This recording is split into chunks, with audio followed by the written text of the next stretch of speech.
IPL এ যাচ্ছেন সাকিব, তিন ফ্র্যাঞ্চাইজির যে অপেক্ষা তাকে নিয়ে বা যে ডিসকাশন চলছে right now with Shakib Al Hasan, এবং এটা নিশ্চয়ই বাংলাদেশের কোনো মিডিয়ার খবর না। ভারতীয় ক্রিকেট বোর্ড, ভারতীয় টুর্নামেন্ট নিয়ে আসলে যারা কাজ করে ইন্ডিয়ান মিডিয়া, তারাই সেই শিরোনামটা করেছে। এবং সেখানটায় Sunrisers Hyderabad, royal Challengers Bengaluru এবং রাজস্থান রয়্যালস, এই তিন দলের সাথে সাকিব আল হাসানের ডিসকাশন ইজ অন। সাকিব নিজে আইপিএল এর তিন ফ্র্যাঞ্চাইজির সাথে যোগাযোগ করেছেন এবং এই পার্টিকুলারলি তিন ফ্র্যাঞ্চাইজির যথেষ্ট স্পিনিং ডিপার্টমেন্ট নিয়ে কাজ করবার এখনো বাকি রয়েছে।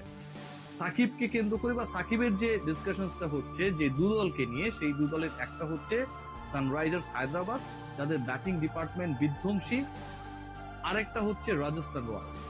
রয়্যাল চ্যালেঞ্জার্স বেঙ্গালুরু কেন্দ্রিক আলোচনাটা তুলনামূলক কম। এই দুই দল নিয়ে আলোচনা হচ্ছে কেন, সেই ব্যাখ্যায় যদি যাই, আমি আপনাদেরকে একটা স্কোর কার্ড যদি শেয়ার করি, সেটা দিয়ে পরিষ্কার হয়ে যায়।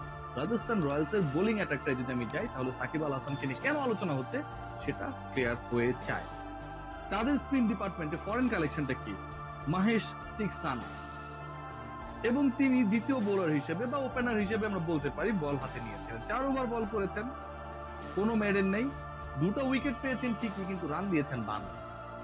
কিন্তু এখানটায় সানরাইজার্স হায়দ্রাবাদের স্পিনিং ডিপার্টমেন্টে ফরেন কালেকশন হিসেবে যিনি দায়িত্ব পালন করেছেন অ্যাডাম জাম্পা, 4 ওভারে দিয়েছেন 48 রান। সবচেয়ে খরুচে বোলারদের মধ্যে তিনি সেকেন্ড খরুচে। দুই দলের মহেশ টিকসানা কিংবা অ্যাডাম জাম্পা, যাদেরকে দলভুক্ত করেছে সানরাইজার্স হায়দ্রাবাদ এবং রাজস্থান রয়্যালস, সেই দুজন কিন্তু তাদের এক্সপেক্টেড পারফরমেন্সটা দেখাতে পারেনি।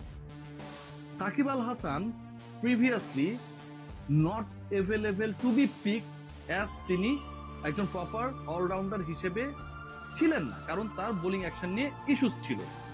বাট এখন যখন এই সিচুয়েশন ক্রিয়েট হয়েছে, 2.5 মাসের লম্বা tournament, any kind of injury Shakib Al হাসানের জন্য কিন্তু সেই ডোরটা ওপেন করে দিবে। They need someone in their spinning attack, এবং যিনি ব্যাটটাও ভালো করতে পারেন, যার সেই আইপিএল এক্সপেরিয়েন্স রয়েছে।